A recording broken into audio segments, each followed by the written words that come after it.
Morning Spirit. Selamat pagi, semangat pagi. Shalom Bapak Ibu Saudara-saudariku yang dikasih oleh Tuhan Yesus, bertemu kembali dalam Morning Spirit. Pagi hari ini kita akan belajar firman Tuhan dengan tema Tuhan Yesus sumber pengharapan orang percaya. Di dunia ini tidak ada yang dapat menjadi pengharapan yang kekal dan kuat yang dapat diandalkan, saudaraku, bagi kita manusia. Hanya Tuhan Yesuslah sumber pengharapan yang pasti dan kuat bagi orang-orang percaya. Roma 15 ayat yang ke-13 firman Tuhan berkata, semoga Allah sumber pengharapan memenuhi kamu dengan segala sukacita dan damai sejahtera dalam iman kamu, supaya oleh kekuatan Roh Kudus, kamu berlimpah-limpah dalam pengharapan. Saudaraku, inilah pengharapan dan doa Rasul Paulus kepada jemaat di Roma yang juga pastinya, saudaraku, menguatkan kita bahwa Tuhan adalah sumber pengharapan, Tuhan adalah sumber damai sejahtera bagi hidup kita yang percaya. Yang oleh kekuatan Roh Kudus, saudaraku, kita akan berlimpah-limpah dalam pengharapan kepada Tuhan Allah kita. Haleluya. Saat kita sungguh-sungguh berharap kepada Tuhan Allah yang kita kenal dalam nama Tuhan Yesus, maka saudaraku, kita pun saudara dengan kekuatan Roh Kudus akan berlimpah-limpah dalam pengharapan yang mendatangkan sukacita, kekuatan, keteguhan, dan damai sejahtera, saudaraku. Amin ya. Percayalah, saudaraku. Nah, pada saat ini dari kebenaran firman Tuhan saya ingin membagikan 3 kebenaran, saudaraku, bahwa Tuhan Yesus adalah sumber pengharapan bagi orang-orang percaya. Yang pertama, saudaraku, pengharapan kita pada Tuhan Yesus ialah sauh yang kuat dan aman bagi jiwa dan hidup kita. Wah, saudaraku ya, ayat yang terkenal Ibrani 6 ayat 19, saudaraku, ayat hafalan kita. Firman Tuhan berkata, pengharapan itu adalah sauh yang kuat dan aman bagi jiwa kita yang telah dilabuhkan sampai ke belakang tabir, saudaraku. Nah, saudaraku, di pelabuhan-pelabuhan atau di pantai, saudaraku ya, sebuah kapal yang sauhnya terpasang dengan kuat akan membuat kapal itu bertahan saat ada gelombang ombak, saudaraku, yang menghantam atau angin kencang. Sauh yang kuat membuat kapal itu tidak terbawa arus atau terombang-ambing, terbawa gelombang atau angin, saudaraku, ke tengah lautan. Nah, demikian juga jiwa kita, orang-orang yang percaya, akan kuat dan tetap aman, saudaraku, karena pengharapan kita kepada Tuhan Yesus. Nah, kata jiwa, psihe, saudaraku, diartikan juga sebagai perasaan atau kehendak atau bahkan pikiran kita, perasaan hati kita. Jadi saat kita sungguh-sungguh mempunyai pengharapan yang kuat di dalam Tuhan Yesus, maka itu menjadi sauh yang kuat dan aman bagi jiwa kita, bagi hidup kita. Jiwa kita tidak mudah jatuh, saudaraku, tidak mudah tergoda terhadap bermacam-macam godaan, atau jatuh terhadap bermacam-macam masalah, problema, saudaraku, yang menekan kita. Kita tidak mudah jatuh dalam godaan iblis dan dunia yang jahat ini, karena sungguh-sungguh, saudaraku, bersandar kepada Tuhan Yesus. Pengharapan kepada Tuhan Yesus ya adalah sauh yang kuat dan aman bagi jiwa. Nah, saudaraku, kebenaran yang kedua, Tuhan Yesus adalah sumber pengharapan orang-orang percaya. Karena apa? Karena Tuhan Yesus adalah sumber air hidup. Air hidup yang kekal, saudaraku.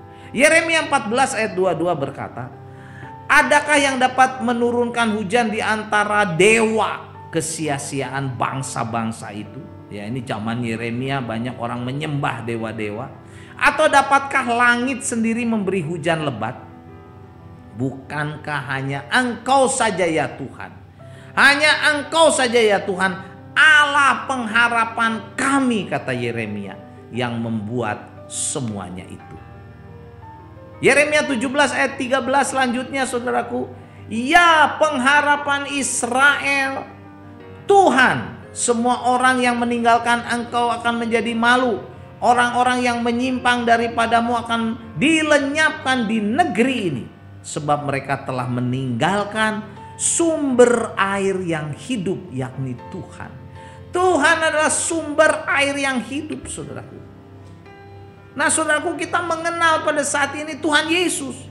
Jadi Tuhan Yesus adalah pengharapan kita orang-orang percaya, karena Tuhan Yesus sesungguhnya menurunkan hujan, memberkati orang-orang sudah di dunia ini, dan Dialah sumber air hidup yang menyelamatkan, yang memberikan keselamatan, yang memberikan pertolongan bagi kita orang yang sungguh-sungguh berharap dan percaya kepadanya. Jadi apapun masalah kita, problema kita saat ini saudaraku, apapun tekanan hidup dalam keluarga, pekerjaan, usaha, bisnis, studi kita, pelayanan kita, mungkin yang sedang melanda keluarga kita pada saat ini, jangan tinggalkan Tuhan Yesus.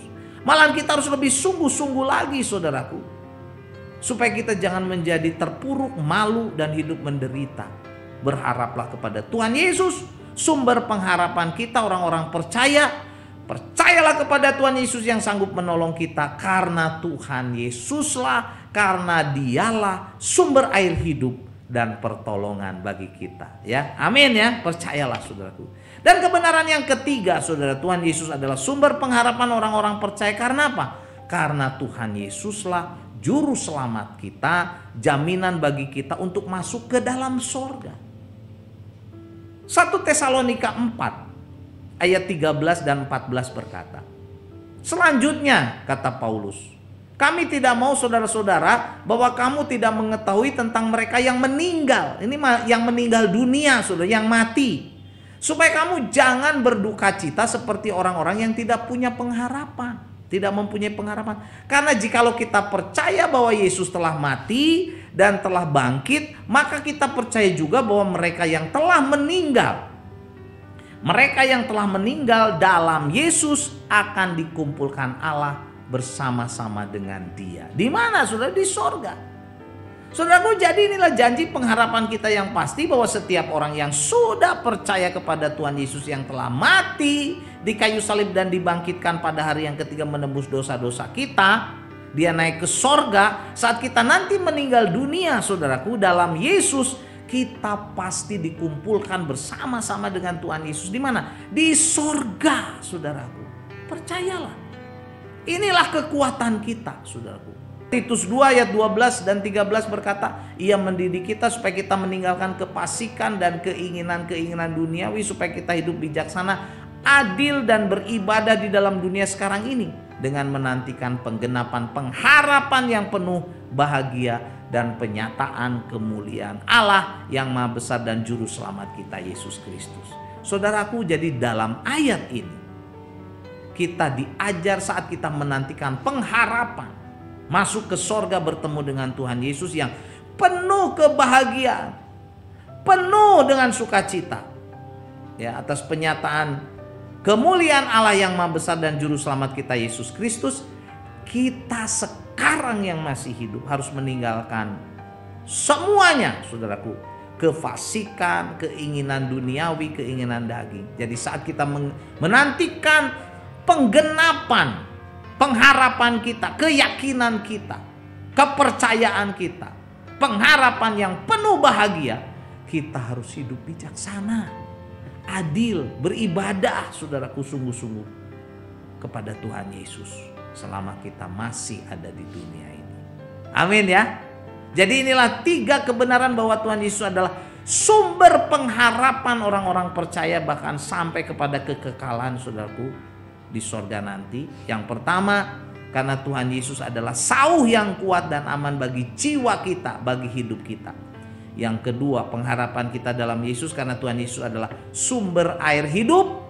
Dan yang ketiga, pengharapan kita dalam Tuhan Yesus karena Tuhan Yesuslah Juru Selamat, jaminan bagi kita masuk ke dalam sorga. Ibrani 6 ayat 19 saya bacakan lagi. Pengharapan itu adalah sauh yang kuat dan aman bagi jiwa kita yang dilabuhkan sampai ke belakang tabir. Amin. Mari kita berdoa. Tuhan, kami hanya berharap kepada Engkau Tuhan Yesus. Engkaulah pengharapan kami. Saat kami berharap kepada Engkau, maka kami kuat. Engkau adalah sauh yang kuat dan aman bagi jiwa kami. Terima kasih Tuhan. Kalau ada di antara saudara-saudara kami yang sedang bergumul, sedang banyak masalah atau belum sungguh-sungguh yakin, pada saat ini hamba berdoa supaya anak-anak-Mu mereka ini Tuhan sungguh-sungguh berharap, percaya, bersandar kepada Tuhan Yesus. Inilah doa hamba, di dalam nama Tuhan Yesus hamba berdoa. Amin. Amin. Bapak Ibu dan saudara-saudariku yang dikasihi oleh Tuhan Yesus, kalau kita diberkati oleh Morning Spirit, jangan lupa klik like, subscribe dan bunyikan loncengnya. Dan kalau kita diberkati, bagikan kepada banyak orang supaya Morning Spirit ini menjadi berkat bagi banyak orang. Sampai bertemu dalam Morning Spirit selanjutnya. Morning Spirit. Selamat pagi, semangat pagi.